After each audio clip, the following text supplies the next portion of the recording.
Egunon dan hori, EH Bildutik ezausti izaskun gaur ezin dela bat etorri, beraz hasiengo gara, bale? Lehenagotak ongi etorri dan hori, eta, osoko bilkura azteragoaz, gaizendari jarraituz, lehenengo puntua, zinegotzi berria bere karguaz jabetzea. Dano dakigunez, Mitxel Etxebarria jauna, kutxiban azkenengo udalbatzan bere zinegotzi kargua, eta geur, Luciano Martínez jauna dugu, bere akta jasotzeko, zure emango duzu prozedimentua aurrera eramateko.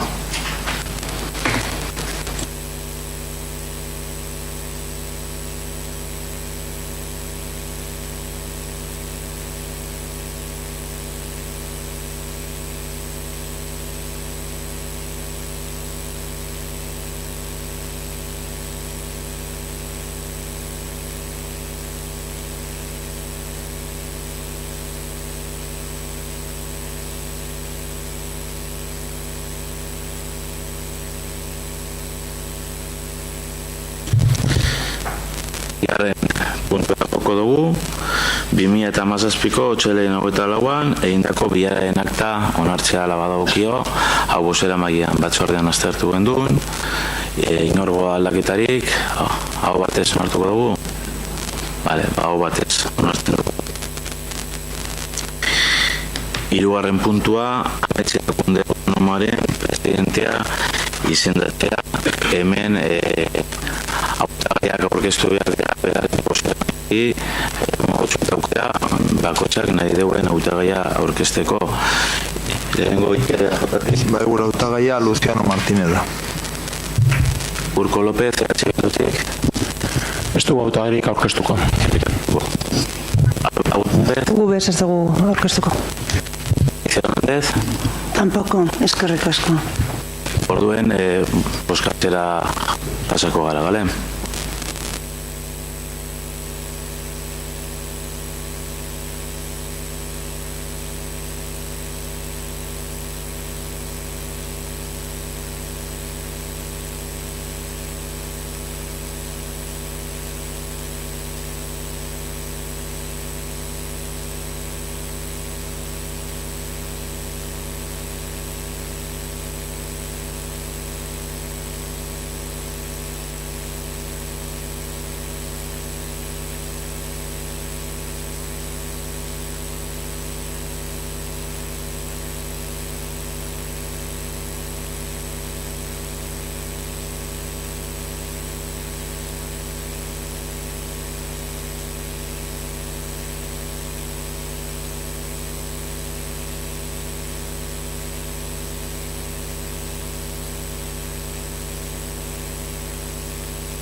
Luciano izendatuta geratzen zara, zorizonak, nire izenean eta uste dut korporazio osoan izenean, nahi baduzu hitzen batzuk esan, ontsa deko zaukera.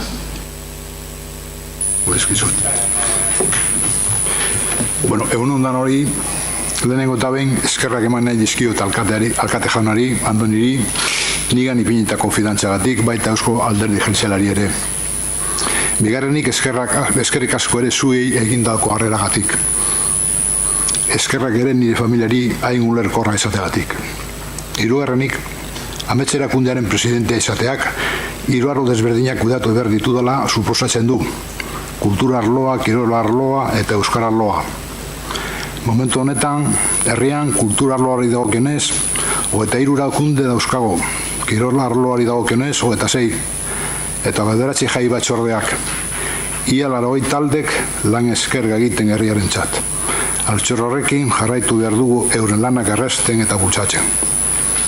Beste horren beste gertatzen da euskararekin. Hemen Euskalduntziko zentroak, elkarteak, eta nire uste apalean Amorebieta Etxanoko ikastetxeak aurkitzen ditugu.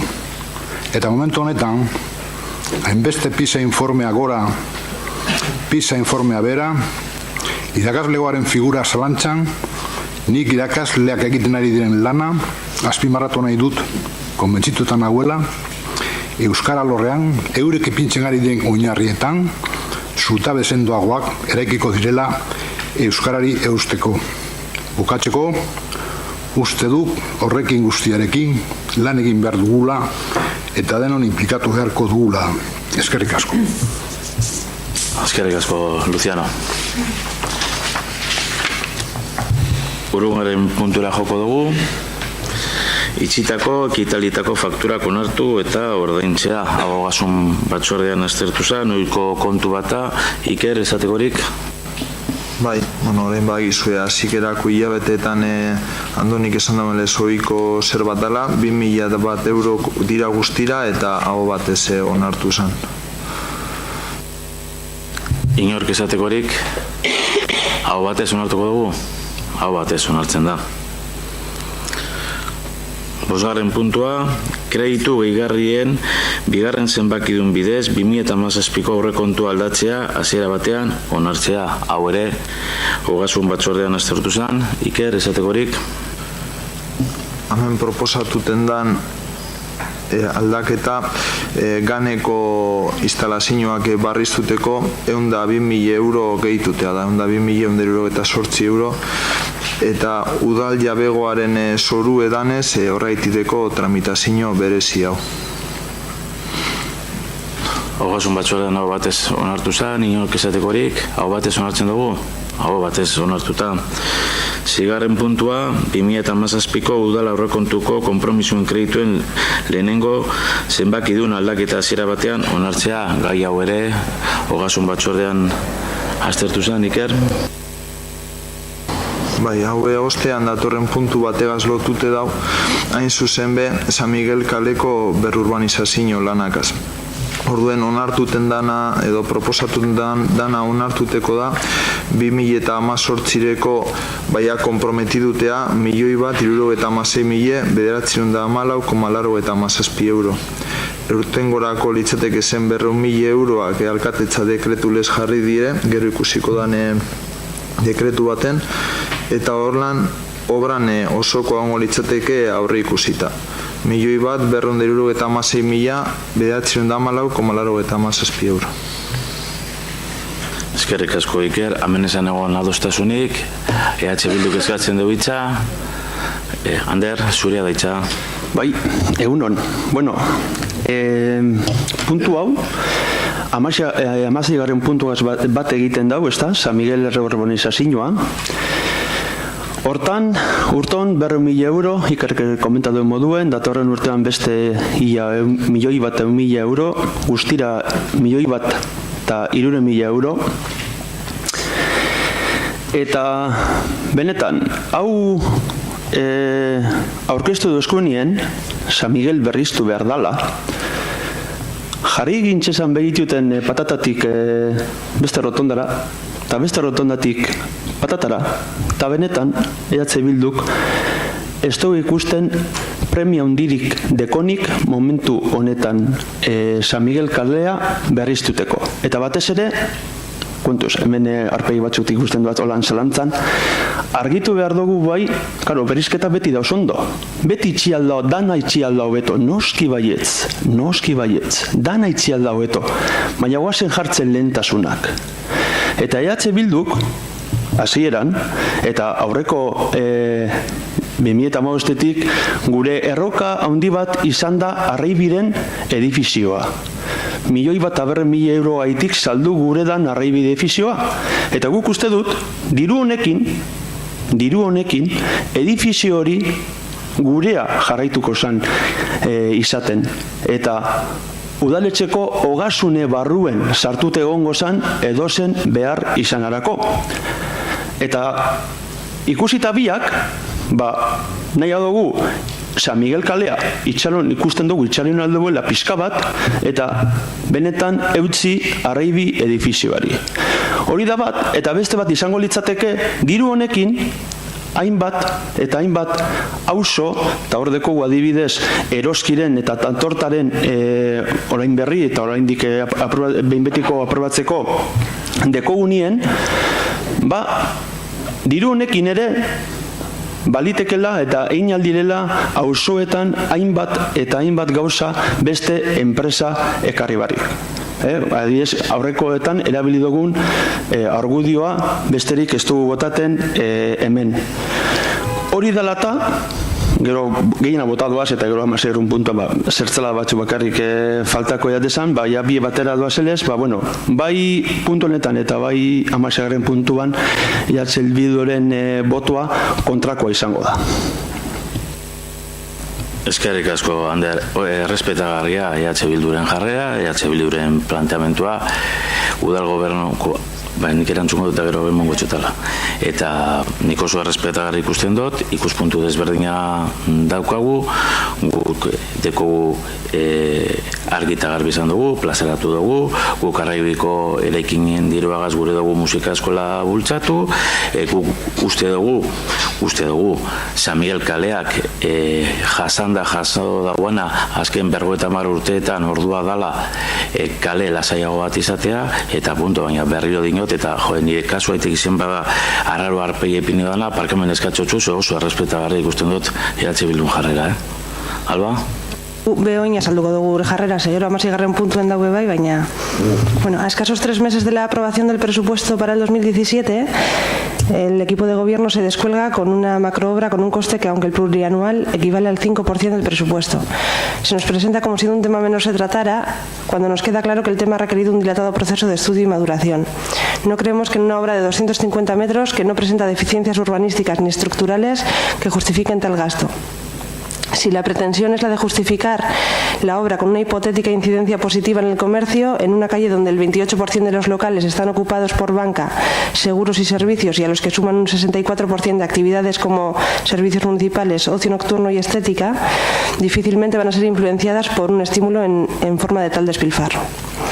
No entendemos cómo en zonas como Urriche siguen con una acera de multipavimento fruto de décadas de parcheo. En La Tejera se siguen vertiendo aguas negras a los zarzales aledaños. O no se considera prioritario un proyecto de integración de los barrios de Zubipunta y Zubizabala. O un acceso mecánico desde Santana al nuevo ambulatorio. Podemos identificar zonas como Montorra, Tantorta, Legarrebi, etcétera, que requieren más necesidad de intervención que la zona en cuestión. Recordamos también que hay proyectos acordados como la acera del Chano, el estudio del Bidegorri de la Rea, etcétera, que por cierto nos gustaría saber en qué estado están, que propiciaron nuestra abstención en el proyecto de presupuestos del 2017 en un gesto de confianza y que nos parecen más prioritarios que la remodelación de la calle, que entendemos injustificada e injustificable. Errespetagarria bai, irekimenaren jarrera, endozun batipat galderari erantzungo dutxut, Etxanoko proiektua aldaketa batzuk egin dira, bere gunean aprobatzen batipat, auzotarrek eta eskatutako aldaketa batzuk, horreitik modifikazioak egin dira eta txaratu egin da, batipat zan alakako sarrera hobetzea, hori modifikatu da, bestetik saneamenduko beste obra bat gure biendo hori sartu da proiektu barruan, eta azkenengo fasea zan, Etxano gora, eltzen zaren momentuen, sarrera berezi bat emotea, batipat kotxeak eta astiragoa pasatzeko anestutzen dan bidetik. Proiektua ja bukatuta dago eta ja martxan jarri da. Bestetik, bigarren galdera induzune, Larrako Bidegorri zena, ja martxan dago ikerketa bat intzan, uste dute irigintzan zuzer ikusi zen duela bere gara izen, eta hortik aurrera ondinez, ikusiko duzuela, dago inde, orduen hori be martxan dago, eta asmoa da, datorren urtean, gainera, kasu honetan ez dago inango problemarik, ze dirua jarrita dago, martxan jartzeko. Beraz, uste dut galdetu duzuna ditik, lasai egon, Etxanoko Bidegorria urten hasiko dugu, eta itxaropena izango zen urten bukatzea, eta Larrakoa datorren urtean bukatzea. Eskerrik asko. Boskatu ingo dugu orduan, boskatu egin behar dugu ere.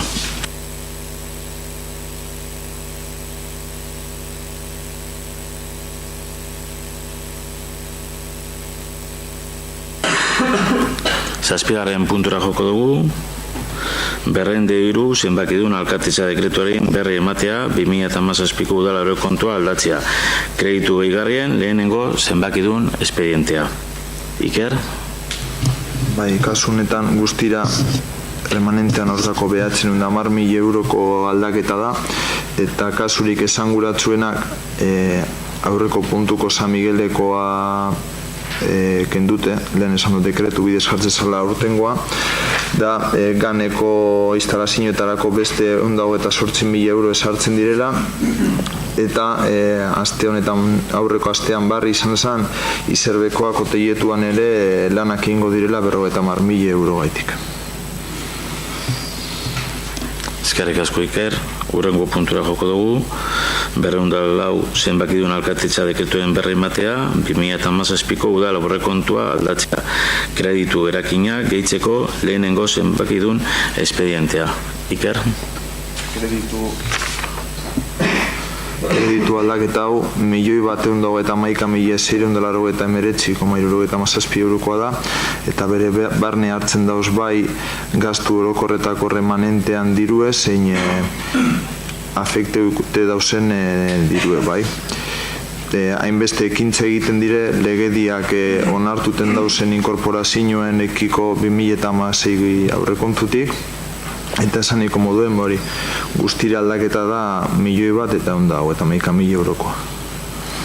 Eskerrik asko Iker, 9. puntua, 310 zenbakidun alkatetza dekretuaren berri ematea 2017ko udal aurrekontua aldatzea. Kreditu transferentzien lehenengo zenbakidun espedientea. Kasu honetan jakindakizun lez, Nafarroa zentru eguneratuteko eta zerbitzuen karteran egokitzeko, eraikin beroni egokitzeko 4.000 euro aurreikusi ziren aurtengo aurrekontuen 2017ko aurrekontuen, behar teknikoen eretziz beharrezko izen da beste 15.096 euro gehitzea. Aurten egitea komeni den instalazio batzuetarako. Eta hori dala eta kreditu globaletik hartu dira horrek 15.000 euro alkatetza dekretu bidez. 10. puntura joko dugu, 145 eta 205 zenbakidun alkatetza dekretuen berri ematea 2016ko udal aurrekontuaren kitapena. Iker, mesedez?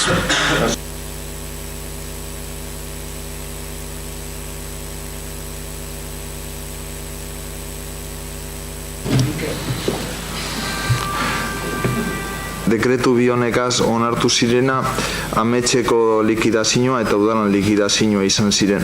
Ametxena 62.000 eurokoa eta udalana 1.299.000 eta bueno, esan aurrezpen gordina positiboa izan dela eta horrek esan gure dauela udalan egoera ekonomikoa ona dela, naiz eta udalkutxatik deko guzan murrizketa bagerotan diabak izen. Eskerrik asko Iker, 11. puntura joko dugu, Amobit Etxanoko 2017ko enplegurako plan integrala onartzea labadagokio. Esti, zurea daitza? Egun ondan hori. Aurton ere, enplegurako osoko plana ateratzeko asmoa dago. Plan honen helburu nagusia, langabei, langilei, ekintzaiei eta enpresei laguntza eskaintzea da batik bat. Aipatutako plan honek jarduera hauek barne hartzen ditu. Udalaren zuzeneko kontratazioa esparru bitan egin beharrekoak, bata udal planaren kontratazioa eta bestea Zornotzako eskualdeko enplegu plana direlarik. Lan bitartekaritza eta tokiko garapena. Eta ondoren azalduko ditudanak urrengo bi hauek ere barne hartzen ditu. Enpresentzako eta ekintzailetzako diru laguntzak eta ekintzailetzako aholkularitza zerbitzua. Ja aprobetxatuko dut, eta beste bi puntuak azalduko doaz, eta ero ja, jarraituko dugu, bale? Enpresa eta ekintzailetzako diru laguntzak. Herriko sustapen jarduerak burutzekotan, diru laguntza honek aurkezten dira gaurko honetan. Alde batetik, herriko enpresetan, gure udalerriko jendea laneratzeko kontratazioak bultzatzea. Diru laguntza jaso dezaketen kontratuak hauesek dira. Langabetuak kontratatuz egiten diren kontratazioak gutxieneko iraupena 3 hilabetekoa izango delarik eta lanaldia 150koa edo gehiagokoa. Aldi baterako kontratuak behin betiko bihurtzea lanaldia 150koa edo gehiagokoa izango delarik. Lanaldia handitzea diru laguntza honen xedea gutxienez betez gero. Bestalde, enpresa edo negozio berri bat sortzeko ekimen bat duten langabetuei autoenplegurako babesa ematea da ere helburu. Beraz, langabezian dauden Amorebieta Etxanoko ekintzaileei ere zuzendua dago. Kontratazioen kasuan, eskatu dezaketen diru laguntza gehienez 4.000 eurokora artekoa da salbuespen batekin. Sarrerak bermatzeko legeak araututako laguntzak jasotzen dituen norbait kontratatzerakoan 5.000 eurora artekoa izan daiteke gehienez diru laguntza horiek. Eta gizarte segurantzako gastuak ordaintzeko izango dira. Negozio berriek gehienez ere 4.000 euroko diru laguntza jasoa izango dute, bai gizarte segurantzako gastuetarako edo burutuko den jarduerarako material teknikoa eskuratzeko. Eta partida honi dagokion diru kopurua 50.000 eurokoa da. Eta urrengo bozkatu behar dane urrengoko puntua, Zornotzako LH Biren eta Amorebieta Etxanoko udalaren arteko hitzarmena. Lehenik eta behin, Zornotzako LH Biko arduradun eta langilei eskerrak emon nahi diet hauek hause aurrera eroateko izan duten prestatasunarengatik. Bi erakundeen interesa udalerriko herritarren bizikalitatea hobetzeko gizarte eta ekonomia arloko jarduerak sustatzea da. Beraz, hitzarmen honek urrengok ekimen hauek bateratzen ditu.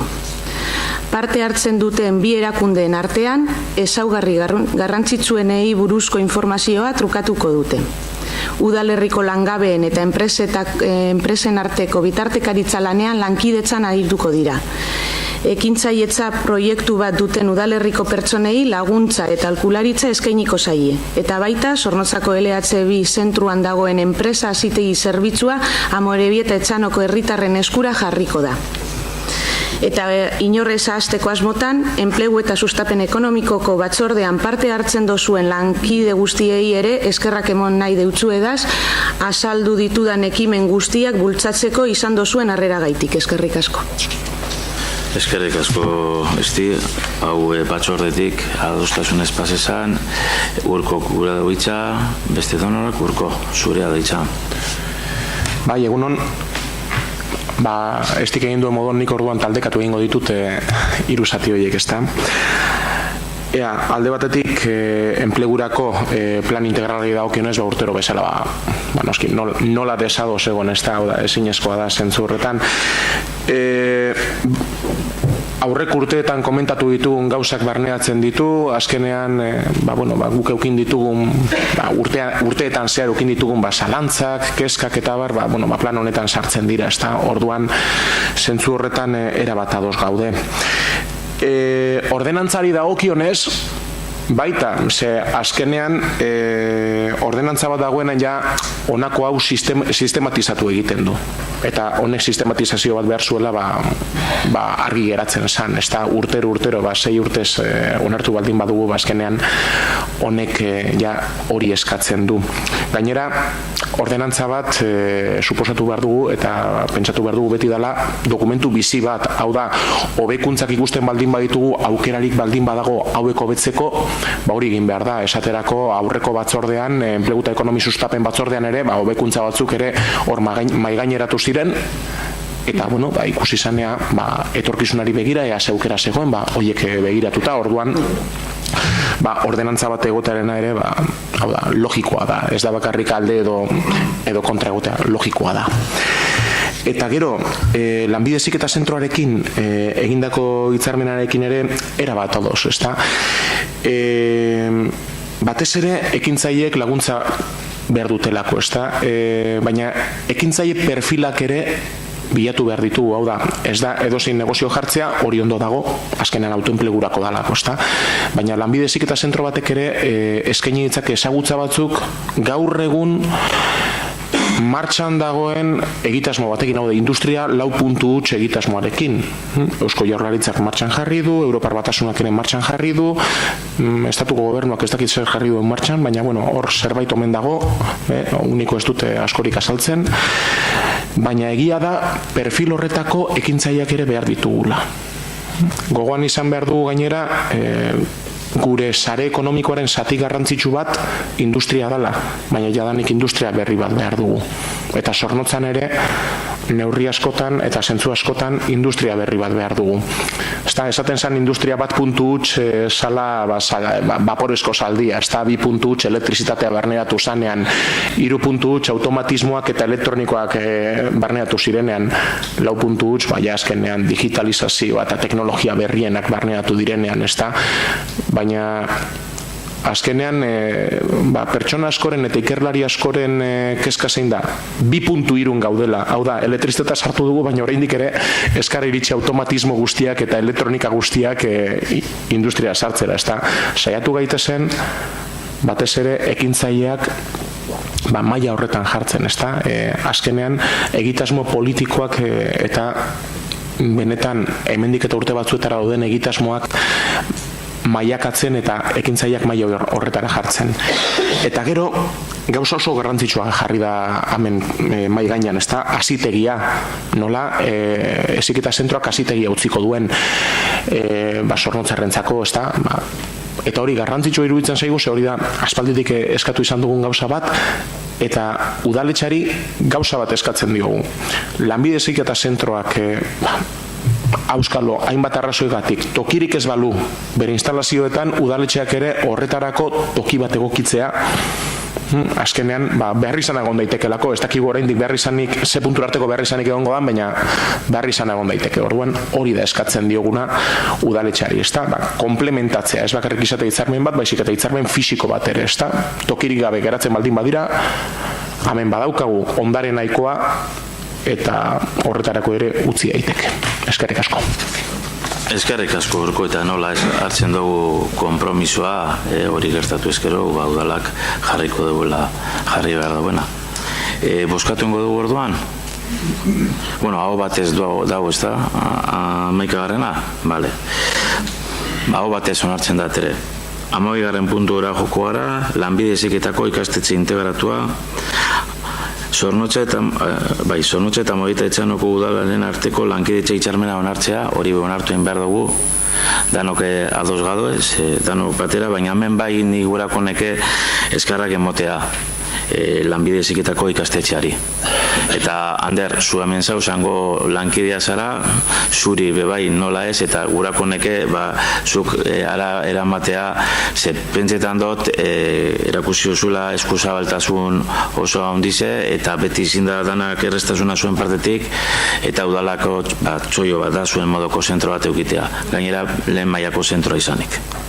Bai, Ander? Bai, jake botaten dozun hitz hauek, nik bakarrik esan lanbide heziketatik eta azkenengo frogatan ikusi da moduen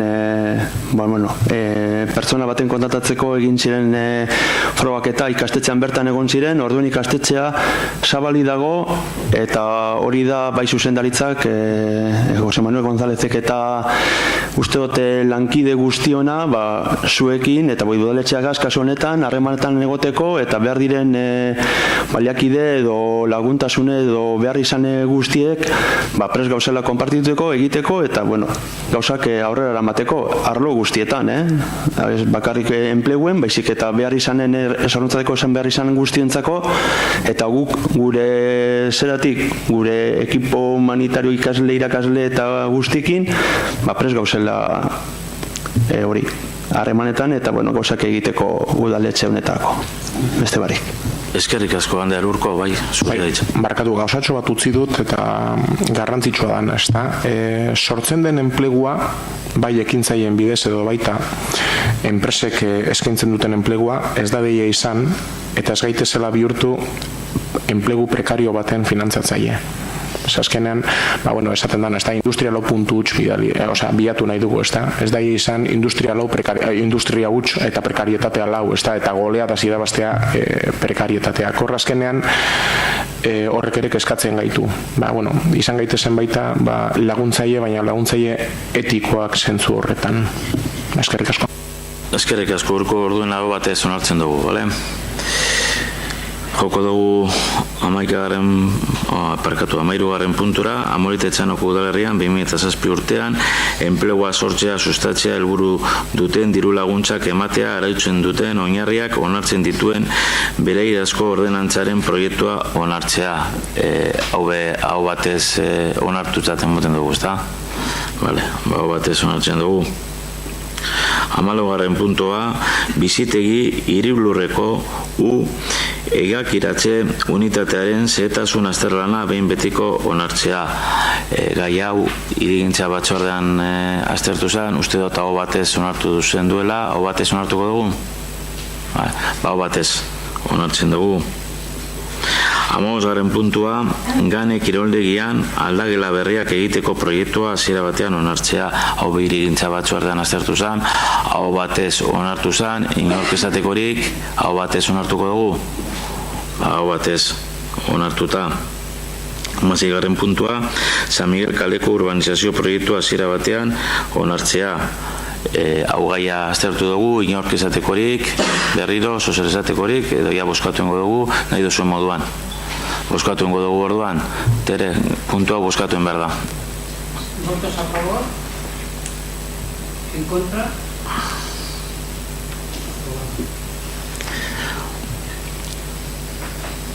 Hamazazpigarren puntua joko dugu, ordezko bake epaileak bere karguari uko egin diola jakinaraztea. Tere?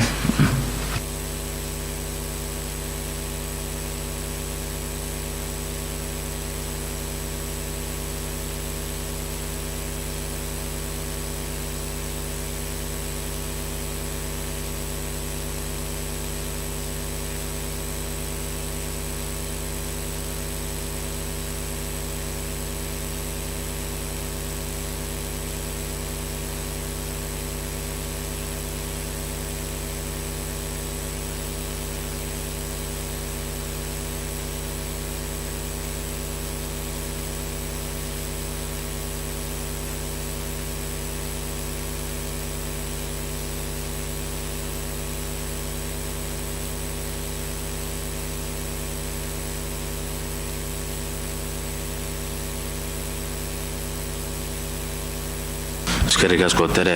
Inork esatekorik, hurrengo puntura joko dugu. Hurrengo puntua, Güeñez itxaso goi tentsio altuko linearen inguruko erakunde adierazpena, hau bozeramaile batzordean adostu gendun, eta urko zuri emongo dutxutitza, eta mesedez irakurri. Egunon eta lehenik eta behin eskerrik asko alderdi guztiei, hasiera batean mozio bezala aurkeztu genuen testu hau onartzagatik, eta ez bakarrik onartzagatik, baizik eta adierazpen instituzionala izango dela ere onartzagatik, ez da honek beste kolore bat ematen dio testuari. Berez, testu irakurri aurretik zertzela da pare bat kable honen inguruan, hau da, azken finean 400 kilovoltioko kable bat izango da, 73 kilometroko linea bat Güeñezitik itsasora, eta horietatik 7 herritik pasatzen dira. Orduan, kable horren zati mardul bat, zati potolo bat hartzen dugu, ezta? 29 hektarea baso moztu behar dira horretarako gure herrian. Eta 50 metroko altura bitarteko 12 torreta ere jarri behar dira. Horrek ere izan dezakeen impacto visuala ere hor dago.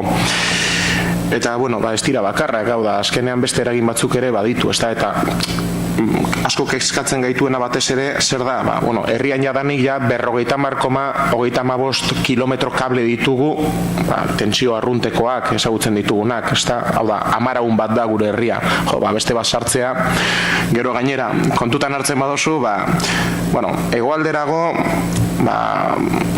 abiadura handiko trenaren azpiegitura dauzkagu. Iparralderago autopista dago, ezta? Gero, ekialdera papertegia daukagu. Mendebaldera zentrala, inguratuta gaude. Hau da, lasaitasuna apur bat ere herri moduan beharko genuke azpiegiturei dagokionez. Batez ere, gainera kontutan hartu testiogula EH Bildutik behar izan apartekoa ikusten azpiegitura berri honi. Gero aparte, osasunan dituen arazoak, ezta, hau da, aldizkari zientifiko askok esate dute, tanker honetako kable kutsadura elektromagnetikoa dakartela. Kutsadura elektromagnetikoak, leusemia arriskuak eta antzekoak dakartza, ezta, badaude hainbat ikerketa, basaterako Karolinska txostena, eta Karolinska txostena hartu zituen 1975 eta 85 urte horiek, hau da, 20 urte horiek ikusteko zeintzuk ziren eraginak. Eta batez ere, 300 metro baino gutxiagotan bizi ziren aurren kasuan leusemia arriskua asko areagotzen da. Gogoratu dezagun, aurrak bakarrik ez, hau da, pertsonak ere izan ditzazketela olako arazoak. Gogoratu dezagun baita, gune industrial batzuetatik pasatuko litzatekela kable hau. Orduan, hau da, pertsonengan bere eragin arriskua izango luke.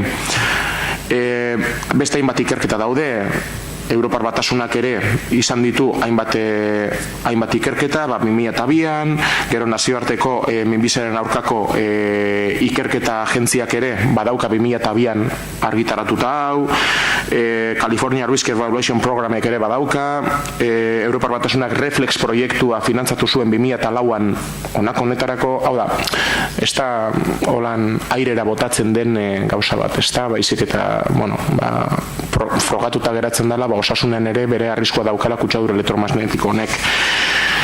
Eta orduan, noski, herri batzuk ere estatu mailan adibideak hartzen hasi dira, eta neurriak hartzen hasi dira honen inguruan, eta esaterako kilovatio bakoitzeko metro bateko distantzia jartzen hasi dira. Orduan, honek esan nahiko luke, 400 metroko distantzia bat hartu beharko genukela, edozein gauza egiteko zeinan pertsonak sartuta dauden. Osasun kontuengatik ez dugu behar izan hori ikusten, eta beldur asko ematen digu, olako kable bat egoteak. Arrazoiak arrazoi, ontsa zeuden baimenarekin ja irakurriko dut adierazpena. Berriro ere alderdi guztiei eskerrak emanez.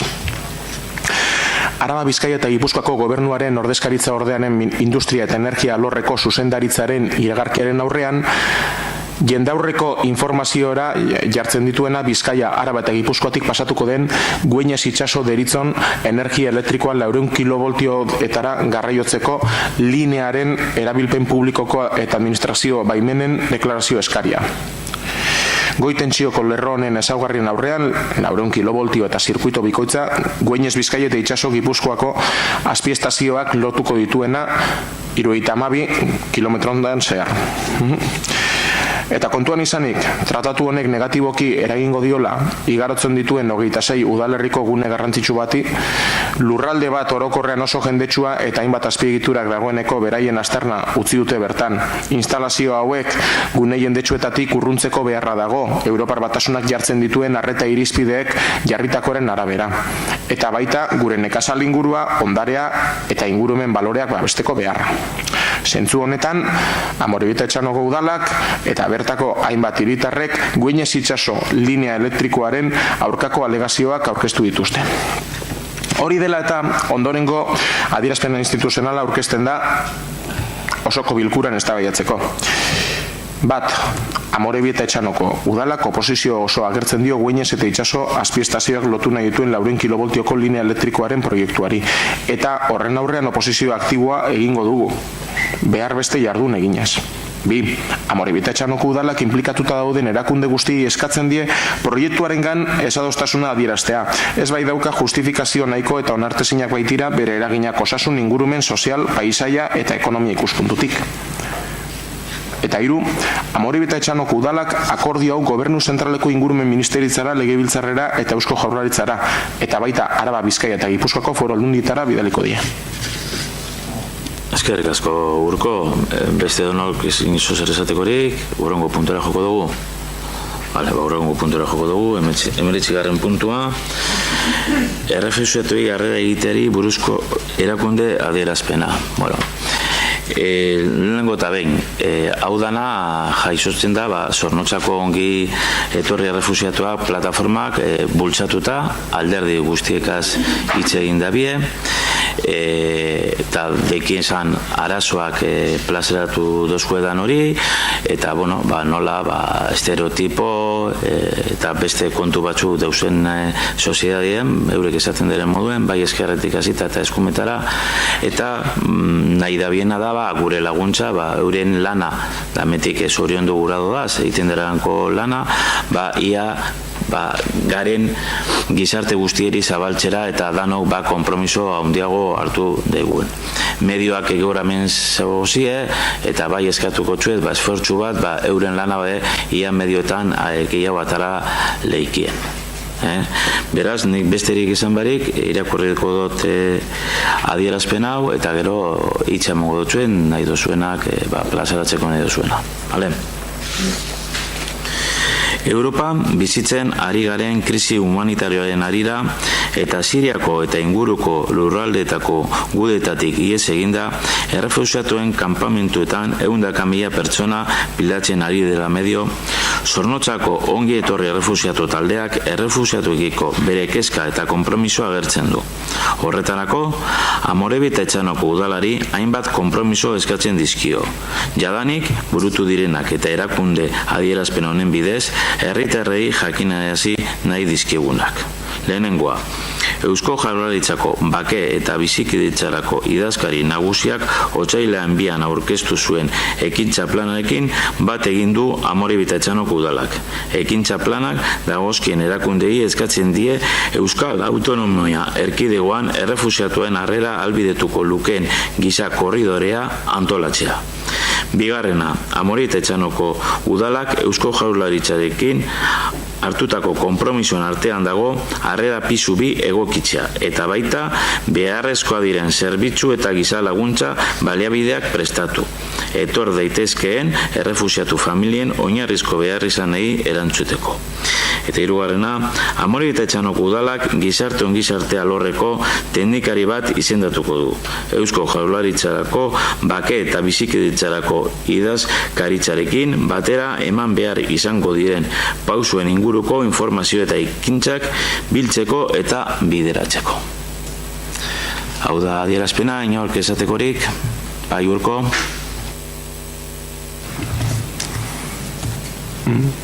Egunon barriro benetan penagarriena da gai hau barrio ekarri behar izate osoko bilkura batera. Baina ez penagarriena ongi etorri refusiatuak talde gaitik, penagarriena gizarteak ematen duen erantzunagatik. Danetarik entzun izan dugu, errefusiatuen inguruan, gure diruaren bila datosela, gure kontu bizitzera datosela, nos konturatuko gara Euskaldunok ere errefusiatuak izan ginela gerra zibilan. Nos gogoratuko dugu barrio hori. Nos gogoratuko dugu errefusiatu estatusak esan nahi duela zure bizitza eta integritate fisikoa arriskuan daudela. Eta horregaitik eskatzen duzula zurea esten herrialde baten bizitzen usteko. Ze errefusiatu batek ez du inongo limosnarik nahi. Bizirautea bakarrik nahi du. Gero, berrietan irakurtzen duzu Ungariak hartutako neurriak, ez da? Hau da, azken finean iaia gartzelatan eukingo dituzte errefusiatuak. Hau da, benetan, gizakiak normalak gara? Hori da geratzen zaidan zalantza, ez da? Errez esaten ditugu sekulako diskurso pomposoak, ez da, Europar Batasunak ere errez esaten du, baina nik ez dut ikusi benetan belarretik tiraka Ungariari hartutako neurriagatik. Europar Batasunak erresoluzio bat daukanen errefusiatuen inguruan. Baina ez dut ikusten ez da, herrialde mailan naiz eta Ungaria ez izan, bertan askoz ere politika aktiboagorik dagonik errefusiatuei laguntzeko. Udaletxe eta tokiko gobernu bakoitzak alduen egiten dut dakien modurik onenean. Baina arazoa daukagu hor. Eta azkenan zer gertatuko da? Kasu askotan gertatzen dana. Guda garaian errefusiatuek alde egiten dute. justu euren aurkariek gerra hori irabazten baldin badute, zabaldu egiten da gerra hori. Eta pizkanaka esaterako elkialde hurbil osoa ari da hartzen gerra hori. Eta gero gugana gerturatuko da. Eta azkenean berri errepikatuko da historia. Eta historia zein da, esaterako Martin Niemöllerrek esaten zuen, ezta? Lehenengo komunisten bila etorri ziren, eta isilika honintzen nintzelako komunista. Gero sozialdemokratak hartzea bat izutuen, eta isilika honintzen nintzelako sozialdemokrata.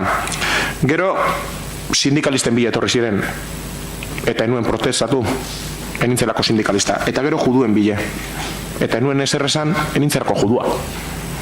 Eta azkenan nigan etorri zirenean, ez egoen nigaitik aurpegi emango zuen inor. Hori da gertatzen ari dana olako kasuetan. Eta historia errepikatzen denez, ea ez den errepikatzen behingoz, baina baliteke biharko egun batean, gure ondorengo belaunaldietako bat izatea errefusiatua. Eta gogoratuko digute, azkenen nola tratatu genituen guk. Eta asko daukagu ikasteko oraindik, herrialde garatuak gara, garatuak izango industrialki, teknologi dagokienez eta baina sozialki, oraindik ere 2000 urtetan ez dugu aurrerapen askorik eman. Eta orduan, adierazpen instituzional honen aurrean eta errefusiatuen inguruan dagoen edozein adierazpenen aurrean alde egingo du EH Bilduk, hemendik aurrera eta beti. Eskerrik asko Urko, beste donok esatekorik.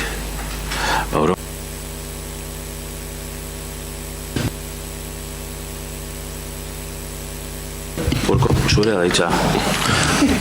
Bueno, igertzen da osoko bilkura askotan hitz egin ez dudala, bueno, oingoan, aurreko osoko bilkuratan hitz egin ez doan, hitz egin dut. Ez, oso gauza simplea, jakinda aurretik daukagun apirila, aste santu duen apiril bat dela, eta ez dakigunez, ia osoko bilkurarik egongo dan ala ez. Orduan, deialdi bat egin nahi dugu maiatzak 7an gure esku dagok jarriko duen bozketa prozesuan parte hartzeko. Azkenean, adierazpen demokratikoa da norberak bere iritzia plazaratzea modu etiko eta deikor batean, hori da gure eskuk plazaratzen duena, orduan edozein izan da bere iritzia, sornotzarrak bozkatzera deitzen ditugu, edo animatzen ditugu, hobe esan da, maiatzak 7an. Eskerrik asko. Eskerrik asko Urko, festa bat izan daitela. Beste edon horrek kalderarik, bukatu zaten mongo dugu. Eskerrik asko da hori.